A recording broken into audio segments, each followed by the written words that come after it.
going on, everybody? Thank you all for joining me today. If you haven't already, please make sure you hit the like button, subscribe to the channel if you're new to the channel, and also don't forget to follow me on Telegram at TD Media Group. That is extremely important that you follow me on Telegram to help circumvent social media shadow banning and censorship. And with the introduction out of the way, let's get into today's news. And today we have to talk about the meltdown that has been occurring on CNN over the idea of Elon Musk purchasing MSNBC. Now, I'm sure by now many of you are familiar with this. Elon Musk has been toying with the idea of purchasing MSNBC ever since the numbers came out showing that the network is completely tanking. It's free falling as far as the ratings are concerned. And Musk has been responding to a lot of tweets and funny photos and memes like the videos that I played for you earlier surrounding the possibility of him buying MSNBC. Now, what I want to do is that I want to switch over to this article here very quickly, not just simply to gloat about how MSNBC is in free fall, but also to make sure to highlight why the people at CNN are freaking out the way that they are about the idea of Elon Musk purchasing MSNBC. So let's get into this article real quick before we get into the CNN video clips, right? This article title reads, Morning Joe continues to lose viewers each day since MSNBC host revealed Mar-a-Lago meeting with Trump. So it looks like the play of saying, hey, we met with Trump. Can you please watch our channel? It looks like that didn't work. It didn't work. The Trump grift did not work for Morning Joe and MSNBC because, as you can see here, MSNBC's Morning Joe has averaged 1.1 million total viewers from 6 to 9 a.m. Eastern Standard Time in 2024, but Monday's audience fell to 769,000 as liberal viewers changed the channel after the powwow with Trump was revealed. On Tuesday, the audience shrunk again with a 683,000 average total viewers tuning in. And it shriveled even more on Wednesday when it averaged only 618,000 viewers. The views are plummeting. Morning Joe has lost viewers each day since Monday's admission, and Wednesday's audience was 43% smaller than its year-to-date average. But here's what's important that you need to pay attention to, right? Many viewers are abandoning Morning Joe.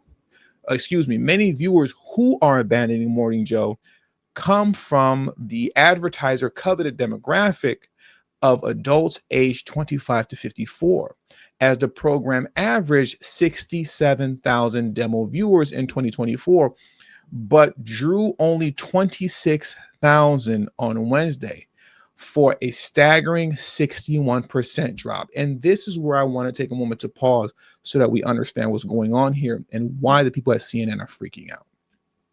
Think about this for a moment. Let's go back to the top number here, right? So in 2024, right, pre-election, pre the presidential election, Morning Joe was averaging 1.1 million total viewers. 1.1 million total viewers. Of that 1.1 million total viewers, if I'm reading this correctly, only 67,000 of them were in the age range between 25 to 54. That's if I'm reading this correctly.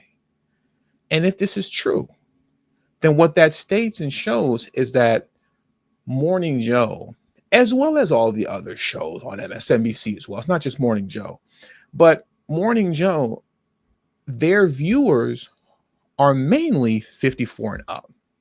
The elderly class in America, right? That's their viewers. Why you're going to see this freak out on CNN happen is because essentially with the purchase of X, what Elon Musk has done is put the youth in the palm of his hand. That's where you see all of the memes and the jokes and everything flying around, because social media is where the youth is. But when you have a mainstream media station in the palm of your hands, you now have access to the elderly audience that typically would not be on social media. So to acquire both X and MSNBC, you have social media and you have a mainstream media network, both in the palm of your hands, giving you access to the US population at large, regardless of age. You have all demographics now, not just the youth, not just 25 to 54, but 54 and up. This is a luxury that the DNC has had forever in the day. When you look at the landscape of mainstream media, like I always say, with the exception of the New York Post and Fox News, all the other news media outlets are DNC. And when you look at how the Biden administration operated by bullying social media outlets like Facebook to flag posts during the great illness of 2020 as misinformation and disinformation when they were not, and how they forced the original owners of Twitter to flag the Hunter Biden laptop story as misinformation and disinformation when it was not. This shows that they are the ones that had the power in their hands to censor at will and control the narrative, regardless of the demographics. But with Elon Musk entering the fray, having X in his hand and network television in the palm of his hand, or I should say a cable news network in the palm of his hand, the game has changed. And now the Democrats would have to compete. And that's one thing we know that they don't like to do. Democrats do not want to compete. They just want to rule like dictators while telling us that they're trying to protect us from a dictator. But that's enough of me talking. Let's get into a couple of these CNN news clips now so we can hear some of the foolishness coming out of their mouth and dissect some of what they're saying. Contributor Carrie Champion joins us in our fifth seat. So, Carrie, I want to ask you about this idea of media takeover, because after Elon Musk purchased Twitter, changed it into X, there's no doubt that he exercised some power there. So how do you hear this even in jest kind of purchase of a cable network? Good to be with you tonight. Good to be with you as Thanks well. for having me. I think that we should believe everything that is said coming from this administration. I don't think that we have the luxury to dismiss it as him being someone who's being funny or someone who is just being himself, or that is his brand. X, and you said in some ways, always. I feel like X, I don't know if anyone is on it in any capacity. I don't know if you're on it. And you're the only one? You're on it? You all are on it? Okay. I've actually decided to take a rest of peace because it is not a peaceful place for me. And I know if, in fact, you don't agree with this current administration, most people can say that it's not a peaceful place. I wouldn't be surprised if there was an actual bid made to take on MSNBC, but the fact that it just can't happen in real life. And we just can't. It's not even for sale. Yeah, it's not officially for sale. The last it's not time even he realistic. mused about maybe buying something, it's not even realistic in real life. But I do believe that media, everyone sitting here at this table, if you don't agree, we're in for some tough years ahead. I do believe that we are not going to be able to be as safe or say what we want to. I don't think free speech is going to be as free. Now, these people are always projecting. It is so disgusting. I don't want to repeat everything that I just said prior to this clip, but essentially what I stated right before I played the clip applies here. They're talking about media takeover. They can't stand the idea of the DNC not dominating the media landscape. And she has the nerve to talk about free speech not being as free anymore, when we all know the get down of the DNC when it comes to buzzwords, misinformation, disinformation, dangerous rhetoric. Those are buzzwords that justify censorship. The DNC is all about censorship, but once again, like I stated before, or like I stated just now, they're always projecting.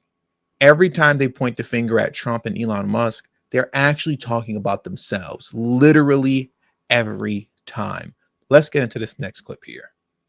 not regulated right now. Rewind that back just a little bit. Platforms are not regulated right now, which gives them carte blanche to whatever they want right now. Elon is not someone who likes to be regulated. And so to buy MSN, he would go under some federal regulations. Who's regulating CNN right now? The FCC. We're not a broadcast. It's cable. I mean, I don't really think cable stations are under the same regulatory structure over public airwaves. that broadcast is. It's definitely regulated more than Facebook and There's Twitter. still, what she's saying is that there's still a litmus test of journalism that you have to pass. You can't That you come on don't have TV on and just make up things and say things. That happens on X. Please don't give me the eyebrow furrow as if you don't know what I'm talking about. It happens often on X. I can go and say the color is blue and I will be met with so many disrespectful remarks. No one's regulating the N-word. No one's regulating the criticism. No one is regulating how people are treated. How much or government the regulation lies. of the First Amendment are you for? Let me tell you something. If I came on here and I just started calling you all kind of names, do you think the bosses would let me continue to do that? I mean, it happens to me occasionally. I don't know if you watch it the doesn't show. happen to you, but it doesn't happen does for me. And I know that I wouldn't be able to do that. There's a level of professionalism in what we do here because we are journalists and we adhere to something at least morally. And there is no moral compass on this thing called You're X. also having a Number one, they're not real journalists. That's number one. They just give their opinions. They're not journalists. But, outside of that, going back to platforms being regulated, she's talking about social media platforms are not legally censored, right? We know the bullying that happened by the Biden administration, as I discussed earlier. But as far as being written into law, there are no censorship regulations in place. And that's what she would like, is censorship regulation written into law. When you get into, you can't go on TV and just say anything, as this woman stated. That's literally what happens on MSNBC on a daily basis, especially when you're watching people like Joy Reid. They literally make it up as they go along. The same way CNN participated in pushing forward these made-up polls that apparently showed Kamala Harris sweeping Donald Trump across all battleground states just for the election to come and go, and Donald Trump wins in a bloodbath, right? They pushed fake, false information knowingly, just saying anything, knowing that it wasn't true, but they did it anyway. Like I said, these people are always projecting. And when it comes to not having a moral compass, Lord have mercy, do I have to go there? I'm not going to say too much because this is YouTube, so you can't say too much. You got to be careful. But this is the party that justifies stuff like this. California becomes the first state to ban student gender notification policies. Governor Gavin Newsom signed a bill that prevents educators from having to notify parents if their child asks to switch names or pronouns. So your child can come to school here in California, where I am, and they could just become whoever they want to be. They could transform into whatever they want to transform into. And apparently you don't have to know. That's between your child, their underdeveloped brain, and the school that they go to. But the parents are completely left out of the equation because apparently it's not your right to know. But yeah, they are the ones with the moral compass. Anyways, I digress. Let's get into this last clip here. I heard what you're saying about X. I saw a survey this week. It's now the most ideologically balanced user platform. Scott, of any platform. stop. It's too early. I just sat down. I've only been here for 2 minutes. You cannot continue to say the show, but you it's cannot true. say that. So- So that's the case. So Who's the source? source of that? What I find, we reported it on this network. And It's not accurate, and you know it. Okay, I'll let you make your Scott, statement. But my point is can I this. reframe it a different way? Because the site changed radically, right? So whether you think the voices it is somehow more balanced now, that's fine. But no doubt Musk's influence is profound, and that you open it up and now you're there with his opinion, and he is now part of this administration. So does anyone else think that there should be this greater concern about billionaires purchasing media companies? Okay. Would you be worried if Bill Gates controlled MSNBC? No, because he's sane. Because So should we be concerned about billionaires purchasing media companies? Well, nobody was concerned when Jeff Bezos purchased the Washington Post. Why? Because Jeff Bezos, for all practical purposes, is a liberal. And you can come to that conclusion because that's how the Washington Post is ran. He purchased the Washington Post, and the Washington Post, as we all know, is a liberal DNC media outlet. Now, he's saying that he's going to change things around now that polling has come out year after year that shows that the general public has less and less faith in mainstream media, and he's watching how these media companies are tanking, like MSNBC and CNN, who are seeing massive dips in rating. So now he's talking about adding more conservative viewpoints in the opinion section. But overall, it's a liberal news outlet, and they had no problem with Jeff Bezos, a billionaire, purchasing Washington Post because they knew he would maintain it as such. But they do have a problem with Elon Musk purchasing it. Why? Because obviously he's a conservative and they don't want those viewpoints going forward or to get any type of traction. But what was even more interesting was the portion at the very end when they said that they wouldn't have a problem with Bill Gates purchasing it. Well, why wouldn't they have an issue with Bill Gates purchasing MSNBC? Why do they prefer Bill Gates over Elon Musk? Well, here's why. Bill Gates privately says he has backed Harris with a $50 million donation. I repeat, Bill Gates privately says he has backed Harris with $50 million donation. Now, I'm not going to bother going into this article and reading this off because it really doesn't matter. The only thing that matters is that this is a fact that he did do this, as reported by the New York Post, or I should say by the New York Times. So we know where his political loyalty lies. This is why they don't have a problem with Bill Gates. And they're actually hoping if MSNBC does officially go up for sale, they're hoping, wishing, and praying that Bill Gates can get to it before Elon Musk does. Because with Bill Gates, they know what they're getting, and we all know what we're getting when it comes to him. But with Elon Musk, not so much as far as the DNC is concerned. Not so much. They're actually going to have to compete, right, in a battle of ideas. And that's not what they want to do. Once again, if there's one thing that Democrats hate, is competing.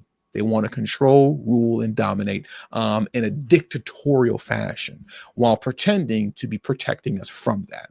And with all that being said, that does it for today's news. I want to thank you all for joining me today. Please hit the like button on your way out. Subscribe to the channel if you're new to the channel. And don't forget to follow me on Telegram and Rumble. That's extremely important. Both my Telegram and Rumble link are in the description box below and pinned in the comment section as well. Thank you all for your time. And until the next video, peace and have a great afternoon.